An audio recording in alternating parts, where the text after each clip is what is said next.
Está entrando no ar o podcast da Rede de Ensino GPN.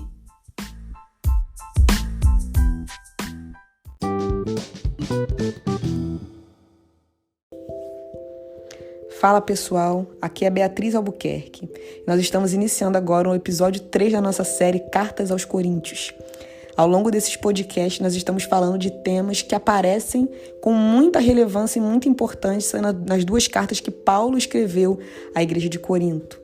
E hoje um desses temas que nós vamos tratar é andando em santidade. Onde você estiver agora, eu quero te convidar a ouvir esse podcast com muita atenção, com muito carinho. Seja você novo, seja você velho, seja você jovem, seja você mais ancião, seja você novo na fé, seja você mais maduro na fé. Esse é um convite para todo aquele que se identifica como filho de Deus, como igreja de Jesus, como seguidor de Cristo. Amém?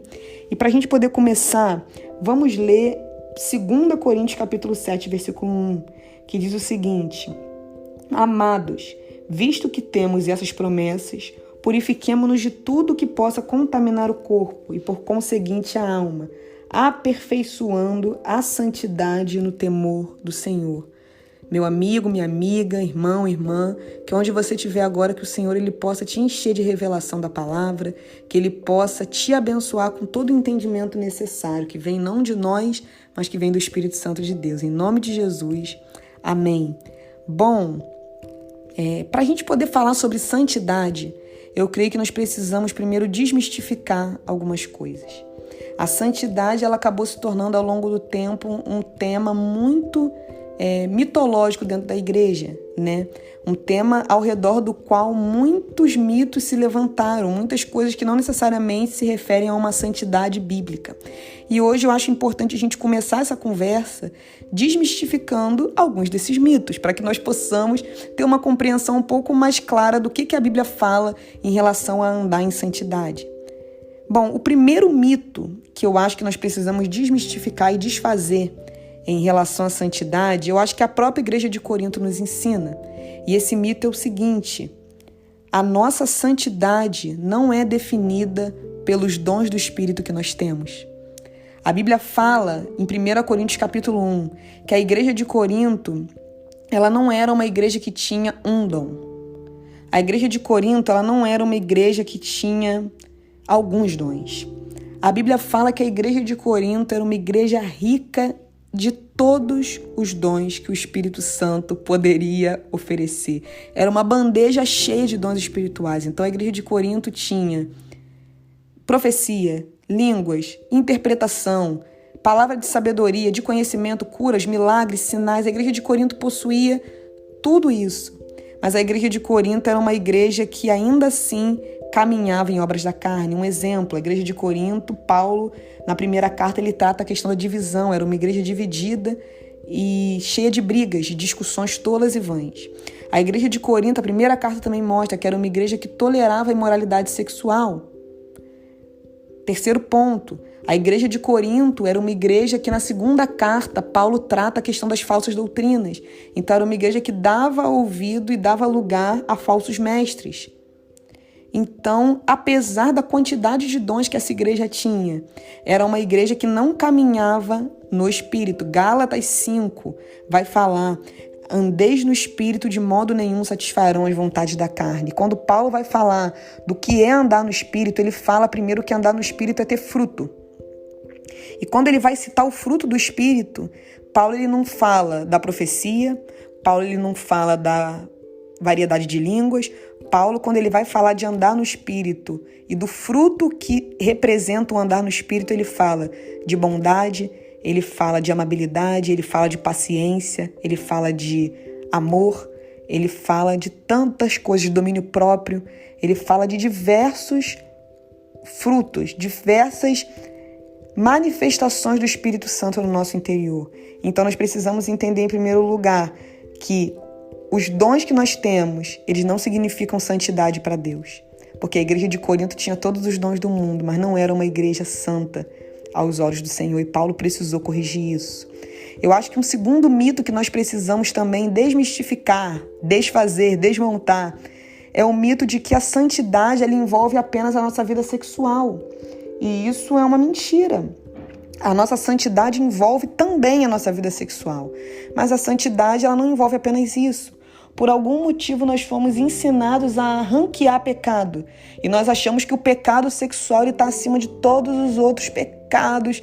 E que se nós pecamos na vida sexual, nós somos punidos diferente do que se nós pecarmos, às vezes, na nossa fala. E não é isso que a Bíblia fala para nós. A nossa santidade, ela envolve sim a nossa vida sexual, mas a nossa santidade, ela envolve aquilo que nós falamos. A nossa santidade, ela envolve aquilo que nós, às vezes, também pensamos. A nossa santidade envolve a forma como nós falamos com o nosso próximo.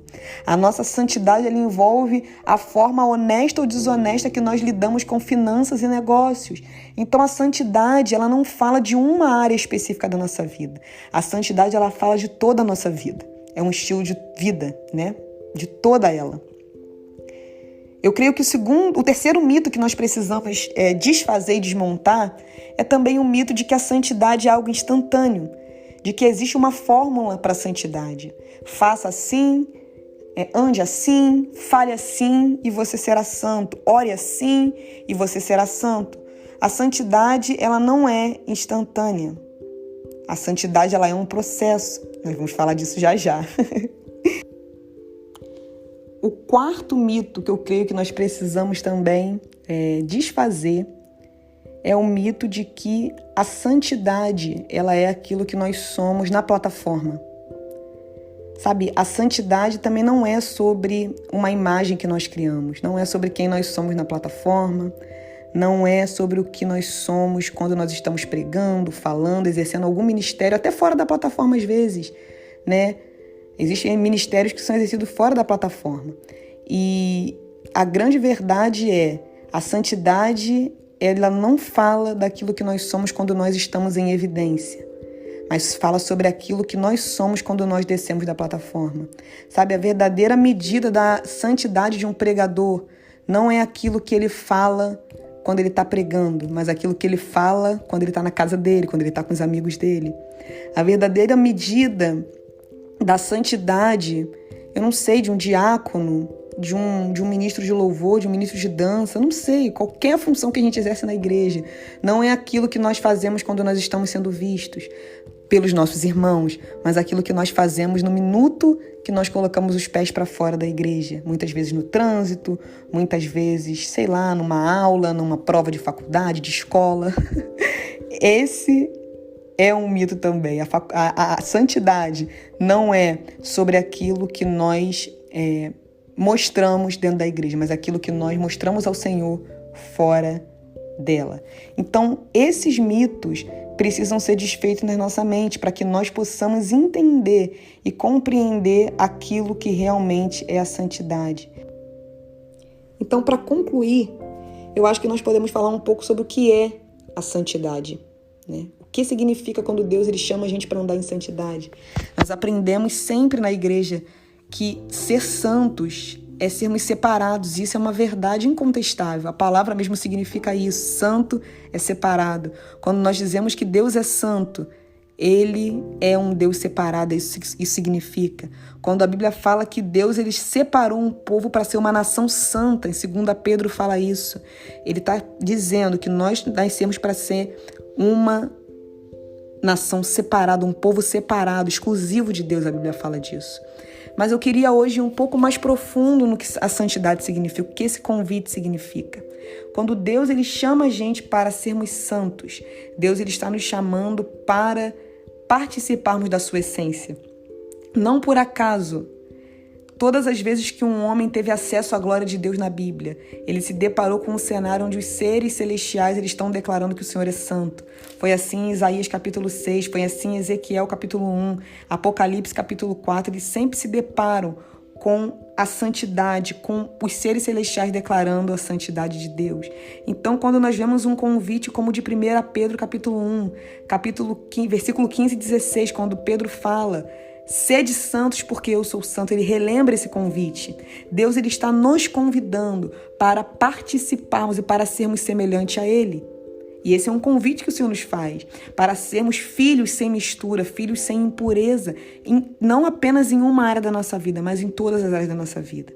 Se a gente for olhar em Romanos capítulo 8, versículo 29 e 30, quando Paulo ele escreve sobre toda a narrativa redentora de Deus, a gente vai ver lá nesses versículos que Paulo escreve que nós fomos predestinados para sermos semelhantes ao Filho. Então, nós fomos predestinados para termos a mesma essência de Deus, novamente, porque nós perdemos isso no Éden, mas nós fomos predestinados para termos essa mesma essência de Deus. Porém, diferente da justificação que foi em um momento, o livro de 2 Coríntios capítulo 3, versículo 18, nós aprendemos que a nossa santificação ela é um processo. Ela não é instantânea, mas ela é um processo. Esse texto ele vai falar que todos nós, com a face descoberta, quando nós contemplamos o Senhor, nós vamos sendo transformados com glória cada vez maior, o que complementa o texto que nós lemos no início, que nós precisamos aperfeiçoar a nossa santidade. Sabe, conforme nós nos relacionamos com Deus, conforme nós nos relacionamos com o Espírito Santo de Deus, Ele nos transforma à imagem do Senhor. E nós vamos vendo não apenas a nossa vida sexual, mas nós vamos vendo toda a nossa vida, todas as áreas da nossa vida, sendo impactadas pela essência de Deus, pela santidade de Deus. E isso vem com processo, isso vem com relacionamento, mas eu reforço a palavra de Paulo quando ele diz no livro de Filipenses que certamente aquele que começou a boa obra, ele vai terminar até o dia da vinda de Jesus Cristo. Que Deus te abençoe, que Ele nos encaminhe nessa trajetória, nesse caminho de santidade, para que nós possamos ser a cada dia mais parecidos com Ele. Em nome de Jesus, que Deus te abençoe.